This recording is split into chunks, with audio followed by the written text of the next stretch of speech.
Teammates, we are back once again. If this is your first time listening to the Move Swiftly podcast, welcome to the show.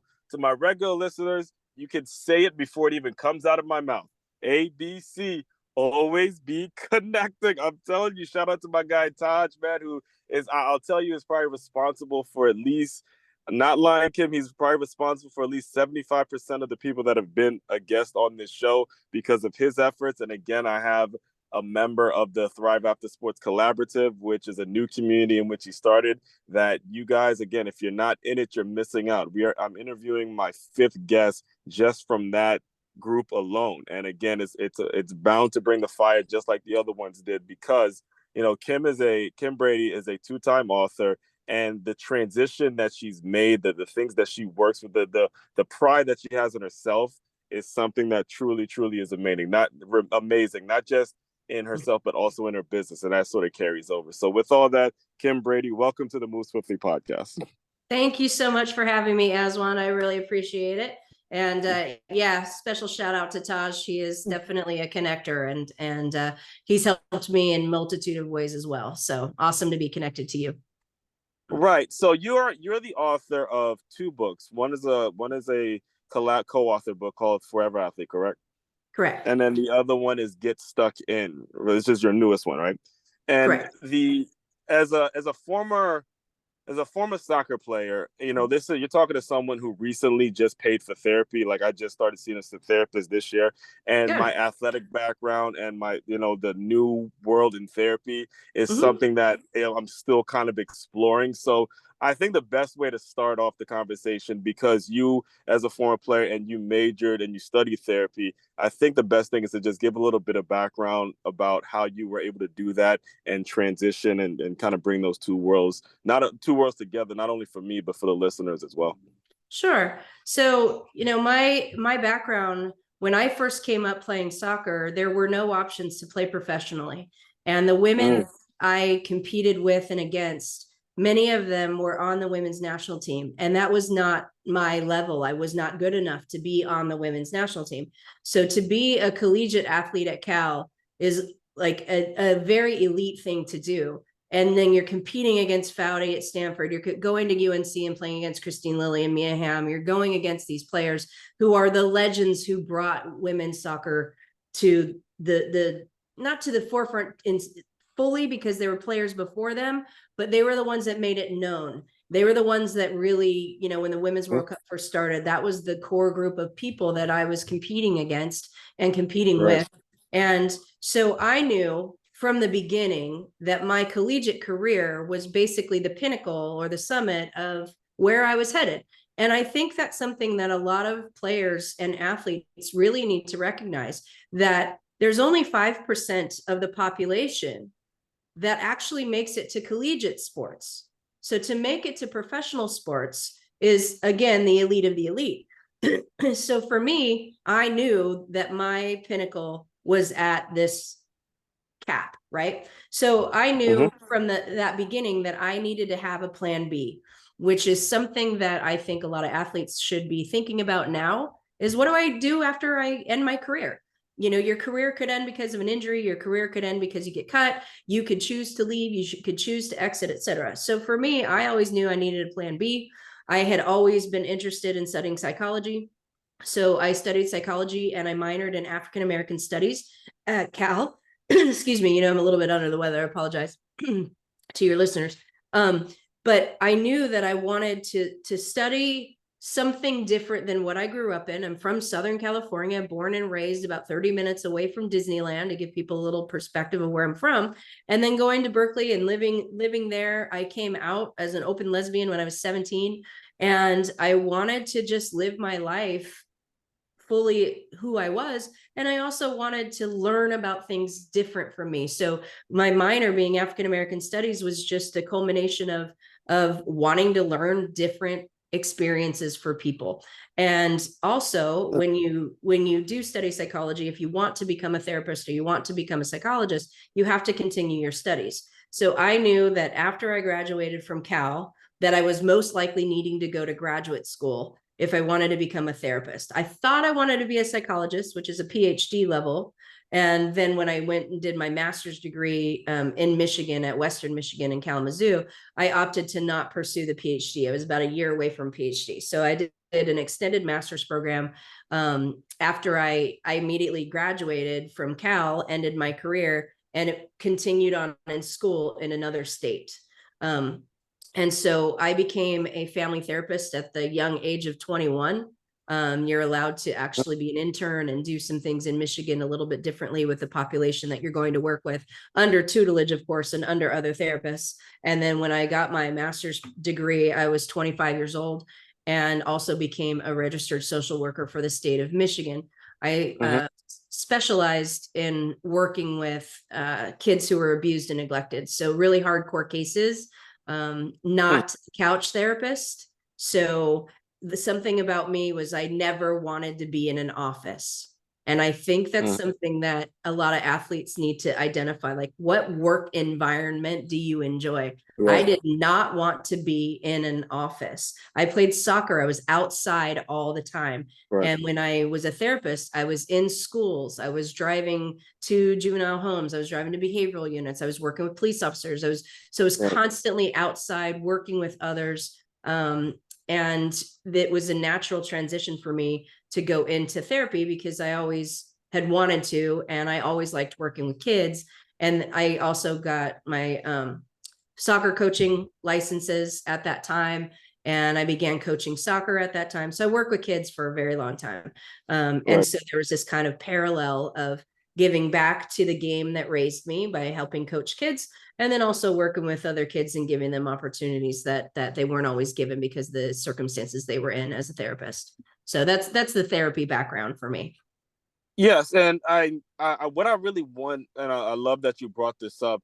What I really want for the listeners to extract from that is there was an understanding that you weren't going pro when you went into college. All right, a lot of you guys have that pipe dream of going pro. Understand? She just said 5% playing college. Okay, 5% playing college, and it's even less than that. I mean, it's almost ridiculous.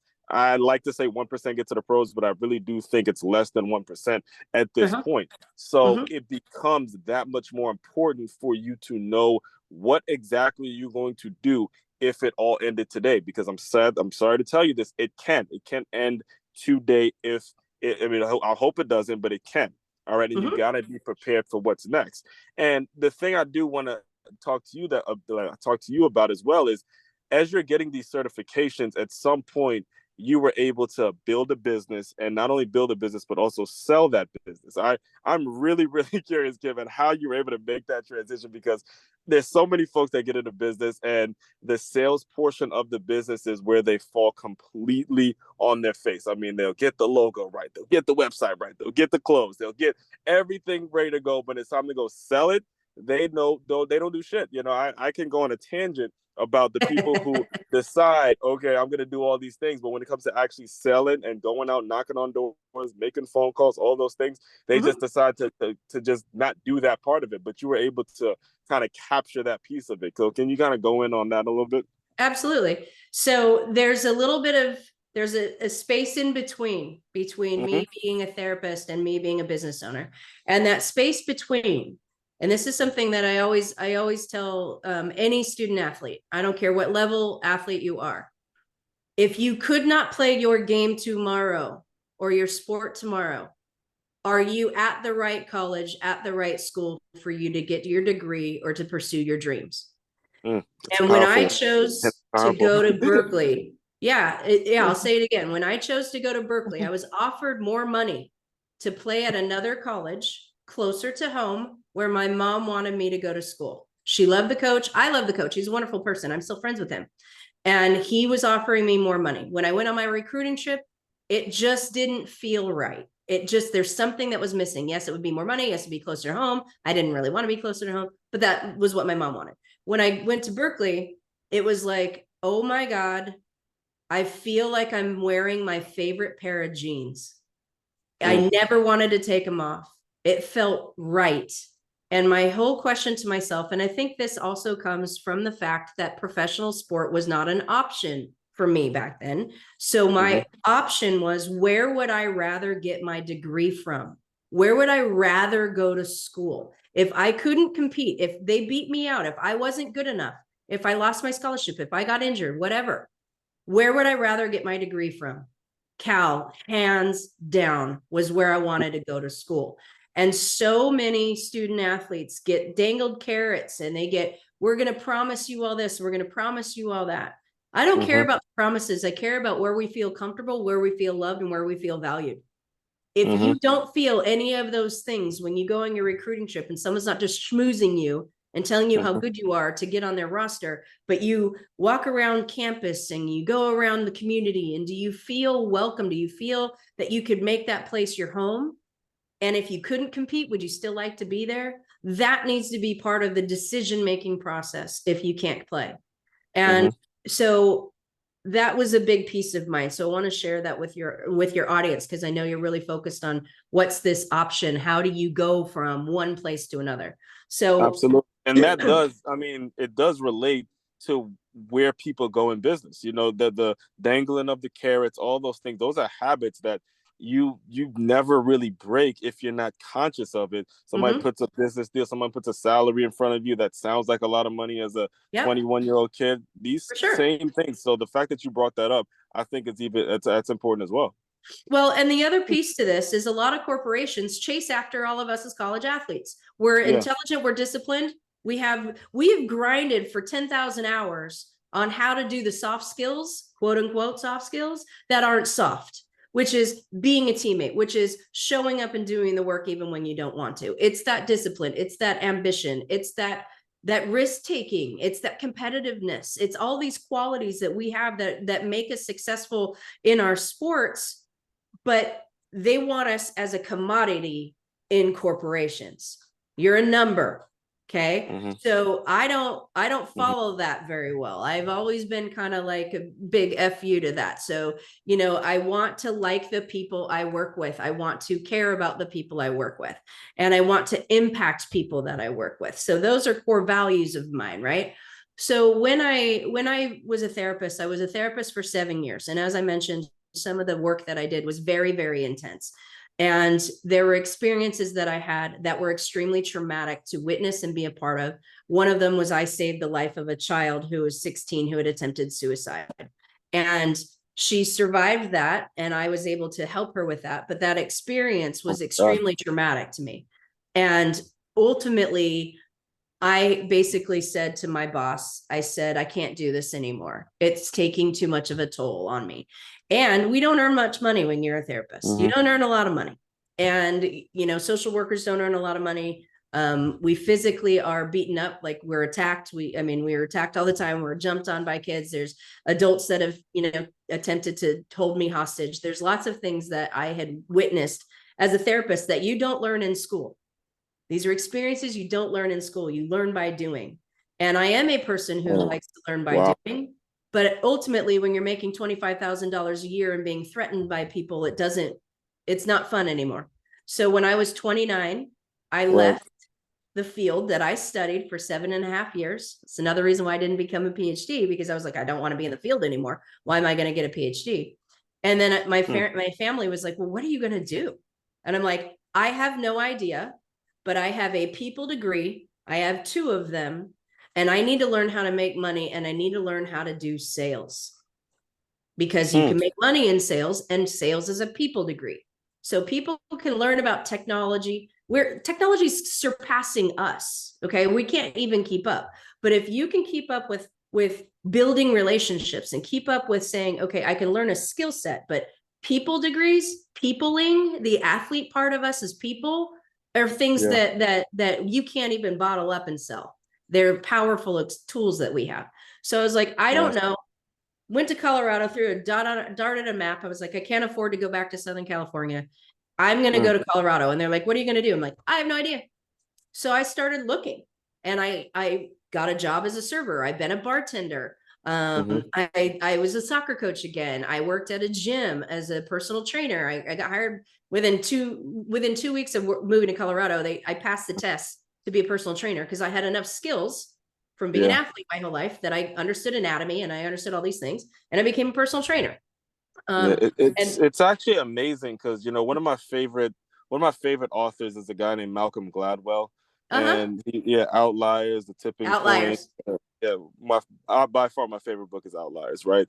And I listened to an interview that he did, and he talked about how everyone needs to be an anthropologist, and just Yes. everything that you said provides a great example of that. Because as a therapist, and I've worked at gyms and I've worked in restaurants, a lot of bartenders and personal trainers call themselves therapists. That's exactly what they call themselves. They like, look, we got the degrees, we got like we know technical stuff, but at the end of the day, when it comes to making money and serving clients, if you're a bartender, you want someone coming back to you for more rounds. If you're a trainer, you want people coming back to you for more sessions. You got to listen to what they're going through. You got to help them through certain situations. The job is actually being a therapist, and Exactly. because of what you were able to do, you just, like you said, I love the analogy of throwing a dart on a map. You just show up in Colorado, boom, you're employed. You'll Yeah. never have a tough time finding a job if you have that mindset, that those people skills. So Not only the mindset of and the people skills, but the willingness to be a beginner and the willingness to not worry about what other people think. It's yes. not about your paycheck. It's not about having a Lamborghini. It's about how you treat yourself and how you treat other people. And so when I did that, and I ended up going to work at Enterprise Rent-A-Car. Okay.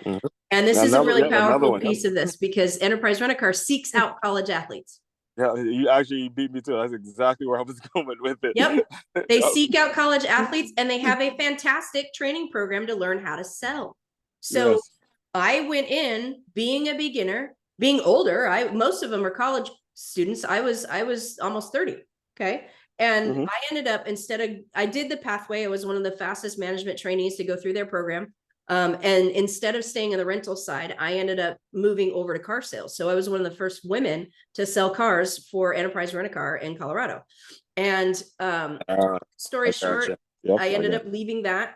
I'll keep it short, and there's several reasons for various things you want to go to certain things, but I left that, went to an educational recruiting company, and was recruiting high school students. So I used to speak in 75 high schools to get them to go to technical college. So I was this, academic person talking to a trade school and talking to students about going to a trade school, because I am of the belief that we all have multiple skills, and we all have skills that we need to still have. And this was airframe and avionics. So it's for airplanes. So, I mean, I've stood inside of massive engines of a Boeing 6, like things like that, where you're talking to students about building these things, and they're like, well, why is this person who's so academic and a year away from a PhD talking at a trade school? I was like, because all of these skills matter.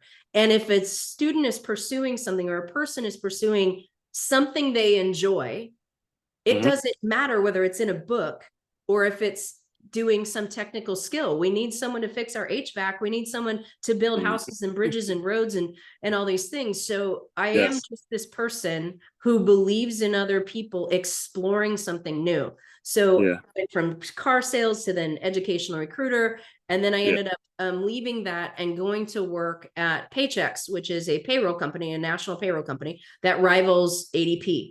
And during that time, I was a specialist in small business. So I was a small business consultant for payroll services. And I had to, as you mentioned, the whole sales thing, I had to learn how to network. I had to network with accountants, bankers, attorneys. I didn't have any skill set in any of this. Okay. Oh my goodness. They teach you, and they train you how to read a P&L. They teach you how to talk with these types of advisors when you're discussing small business, and you're discussing money, and you're discussing how does this person do that.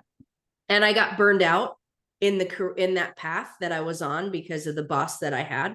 And in 2010, I had come home to visit my nephew, and I have 4 nieces and nephews. He's the eldest, and I came to see him, and I wanted to know, he was kind of flop housing with a bunch of dudes. He graduated from high school, and I was like, what are you doing? Flip housing. How's it flipping houses? I'm sorry? He was flipping houses? No, I called it flop housing. He's literally living on the floor with an apartment with 6 dudes. That's what I thought you meant. He was actually totally different, not flipping houses. Yeah, he was flipping burgers basically at a coffee shop, and just crashing on the floor with these guys. And I was like, do you know what you'd like to do? I don't care how old you are. I don't care, what you do. I just want to know, what are your dreams? What are your goals? I'm basically your favorite auntie, and I want to help guide you. What's going on? And he's like, Yes. you know what, Kim, you're miserable. You're miserable. And I'm having a really hard time when you're my biggest supporter, but you're unhappy with your work. You don't enjoy what you're doing. And it's hard to watch you do that when you've been the one who's been most successful. And I was just like, holy crap, you're 19 years old and you're telling me the truth, you know? And I just said, you're not wrong. You're absolutely not wrong. And 3 weeks later, I quit my job at Paychex with no safety net, no idea what I wanted to do, and just said, I can't do this anymore. I'm not following my own heart. So I was like, okay. Now my parents are like, okay, now we're really freaking out. You've gone from a 7-year therapy career to a 7-year sales stint in these multiple companies. Every 2 years, you're jumping jobs. We hear that too. Oh, you're jumping jobs, blah, blah, blah, blah, blah. And I was like, yeah, but it's all sales. I'm learning all different sales skills. So then I was like, okay. So I went to my advisor, my financial advisor, and I didn't have a lot of money, but I said, I think I want to open a coffee shop. My nephew would like to be a chef. I can help him. I can help raise him. I own my own home. I had purchased my own home. I can teach him how to budget. I can teach him how to get a job. I can teach him the skills, and he needs the support. And she goes, you're not going to build a coffee shop. It's a brick and mortar. You never want to be in the same place, and you want to move back home to California. I'm not going to let you spend what little money you do have on a grand idea that's really not going to make you happy. And I was like, okay, that's the best no I've ever been told. And I always tell my clients and anybody I work with, what's the best no you've been told? And listen to that person. Why did they tell you that? Because she had a better thought for me and she wanted me to think through things. It was very, very impulsive to quit my job. And so I spent time talking with some networking people, and my nephew came to live with me in December, but I'd already started my business. And I sat down and said, what are the things that I need to have in my world? One of them was, I want to provide jobs to other people. I wanted to have something of my own that I could, give to someone or sell at a later date. I never wanted to be in an office. I didn't want to wear a business suit anymore. I absolutely hated it. And I wanted to have leverage where if I couldn't work, could I still get paid?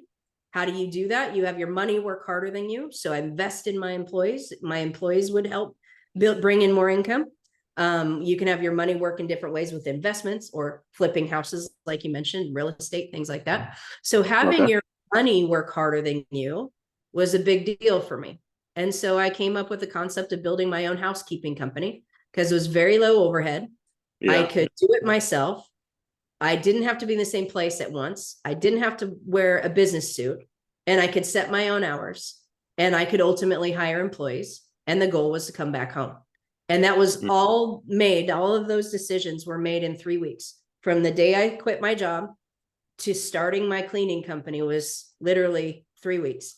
My business was started fully when I got a client. Now, you mentioned something, all the branding, all the logos, all the t-shirts, all the pretty things. You are not a business owner until you sell something. Come on now.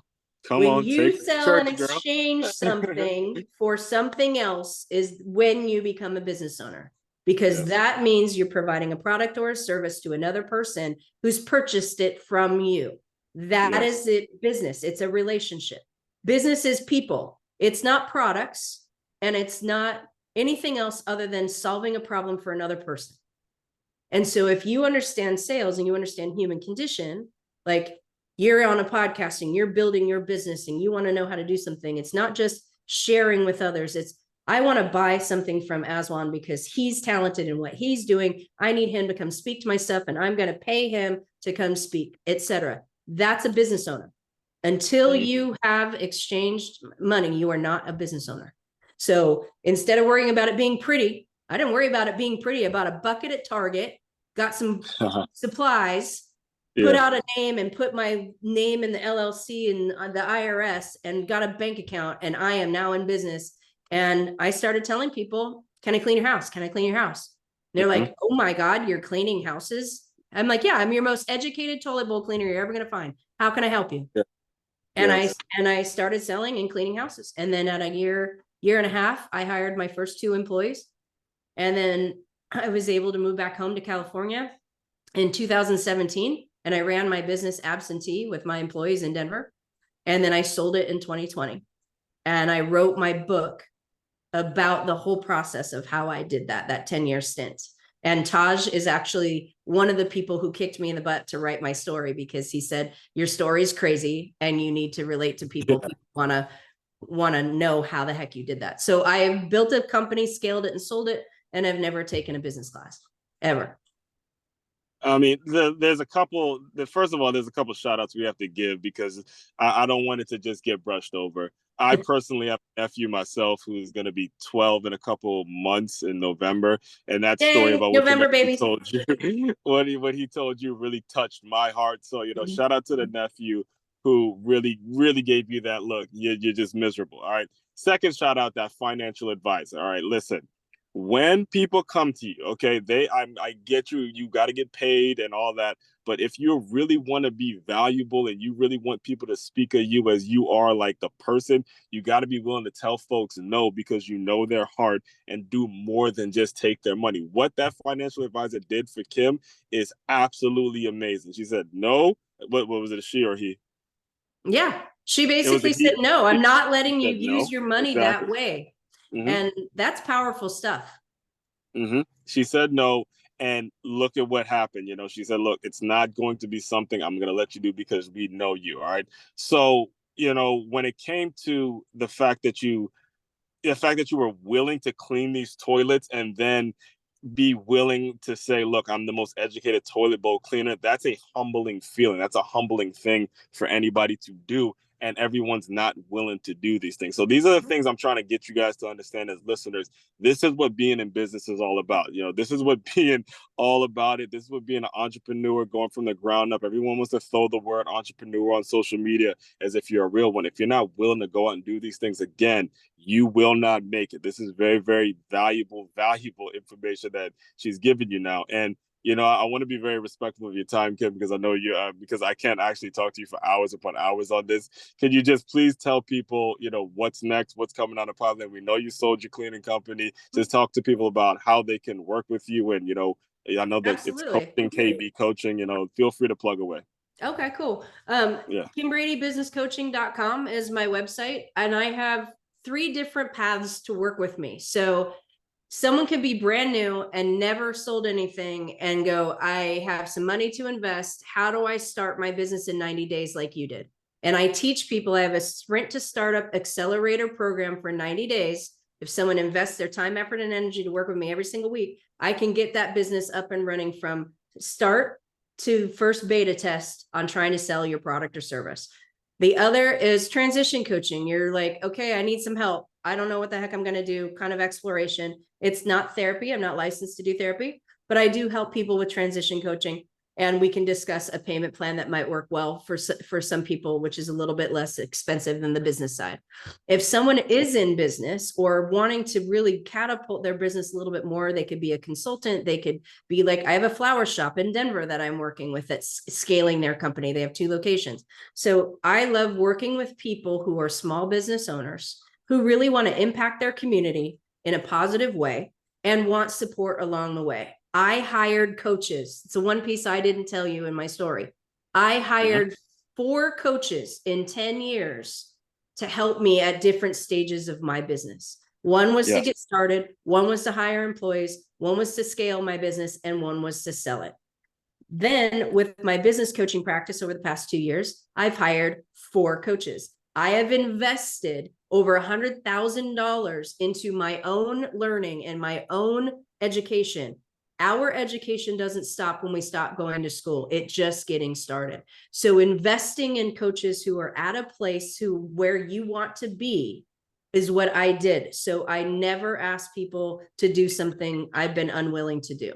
And so anyone who wants to reach out to me, I will do a free, 15-minute discovery call with people. I will do an power hour if they need to pay for a power hour of doing stuff, all the way up to fully hiring me to help them with their company. So I have multiple ways to talk with people.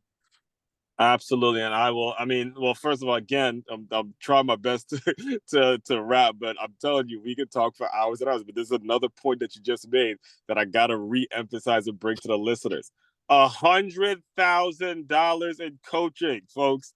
The shit doesn't just happen. You don't just Nope. go on YouTube and find your free shit and all of a sudden you're an expert. No, you put your money where your mouth is. You hire the people because you don't know what you don't know. If you're serious about getting it done, if you're serious about making that sale and being in business, you're going to take what little bit of money you have, or even if you have whatever you have, and put it towards someone to coach your ass up and say, this is how it's going to get done. You need it. Mhm. You need it. All right. I don't want to hear the bullshit. You need it.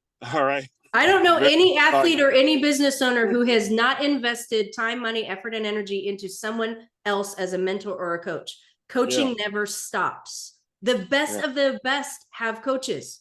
They have psychologists, they have trainers. It's leveling up. And if you're not willing to put the time in and discipline in to build a business the way that you did your athlete work, you're not made to be an entrepreneur.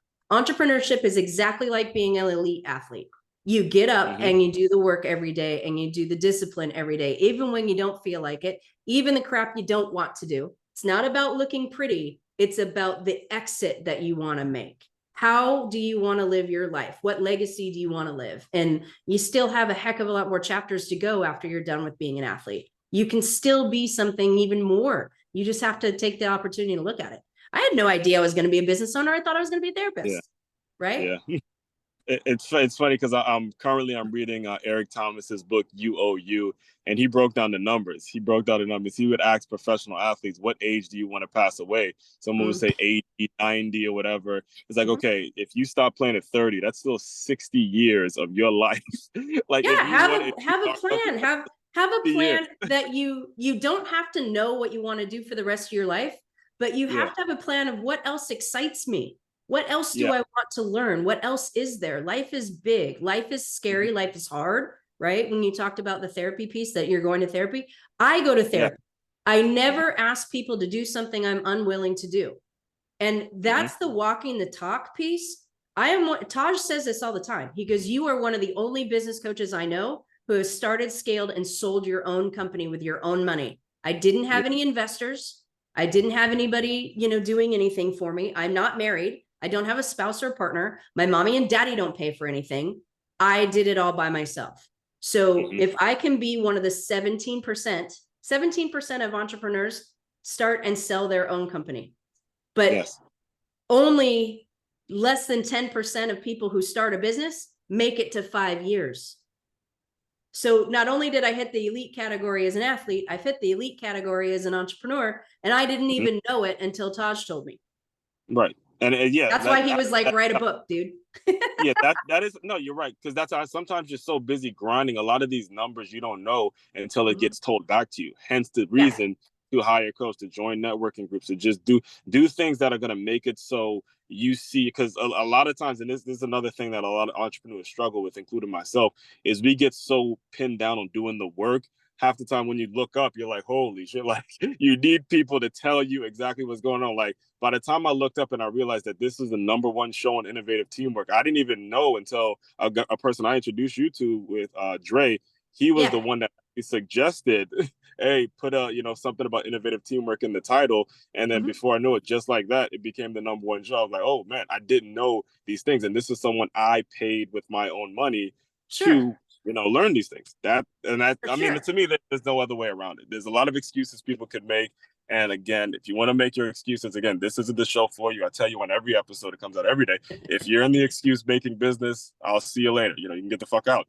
But the folks that really do it, I'm telling you, it's very important, especially nowadays where we're starving. All of us are starving for the face-to-face interaction. You can get so many mixed messages online that it's really, really challenging to find those powerful relationships that you had with your nephew and that financial advisor. It's really, really a challenge. Absolutely. Yeah, and my coaches. I mean, I am grateful for my coaches, even though I'm done with the coaching contract that I have with my coach. I still talk to him every week. I've given him a client of mine. I gave him as another client because he has a separate entity. So my client is now being serviced not only by me, but by my business coach as well in a different arena, because that's what networking is too. Business is a team sport, right? Like you and I want to support one another. We want to support the community with Thrive After Sports. Like we have a choice, and athletes need to raise up athletes, and athletes are really real. Get up, do the work, and quit making excuses. And when things are hard, you can cry, you can fall on your face, we can be on the pity party together, but I don't want you to quit. Don't quit on yourself. Don't quit on yourself. Yeah. Oh man. So this is how I close out all the shows, Kim, is I want you to use your imagination a little bit and just go back to where you were when you just finished college. You're making 25 grand a year. That probably felt like 5,000 a year after all the stuff you were going through. You know, the kids are jumping on you, the situations with parents, just in a really difficult situation. Just think about that Kim for a second and think about the Kim that you are now, strong, empowered, confident, all that. Just give her some words of encouragement and we'll officially close with that. Whoa. You were having me talk to my former self? Yep. That's how I close out all the shows. And feel free to get emotional because you wouldn't be the first one. Don't quit. I mean, honestly, that's what it is. It's like, it's don't quit. Like, because when I stopped competing, I didn't share this, but I stopped competing my senior year because of issues with a teammate and a coach, and 9 seniors left our senior year. So I didn't get that opportunity to compete that last year. I don't regret the decision because I kept my integrity, but I do miss that. And I remember how sad I was. I never had any idea that I could do what I've done. I never knew it was an option, right? So yeah, like keep dreaming. Keep dreaming. I still have 50 more years left of my life. I'm only 50. So I always joke, I plan to live to be 100 because my grandparents, great grandparents lived to be in their late 90s. I'm like, I still have so much shit to do. It's unbelievable. I'm just getting started and keep believing in myself. Yeah. Jerk. That was cry. It happens heartfelt. every time on every podcast. I cry every time.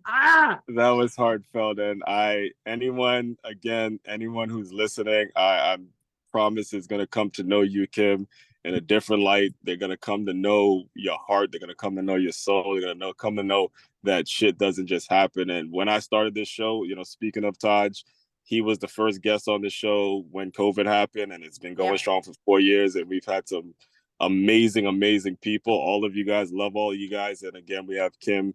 This is what this is about. This is not flake. This is not fake, flaky shit that I put out for you guys. This is all art. The only way to be is to be real. I mean, that's it. Only be real. So always be real. I appreciate you. And now, now you got me a little touched up a little bit myself. But shout out to Taj. Man, we're gonna do some big things, man, because you just said it. We're still so very young in this game that it's almost like we're just getting started. So yeah. Well, I really appreciate your time and effort to connect with me today. I appreciate you more. So, fellow teammates, continue to move swiftly. We will talk more soon.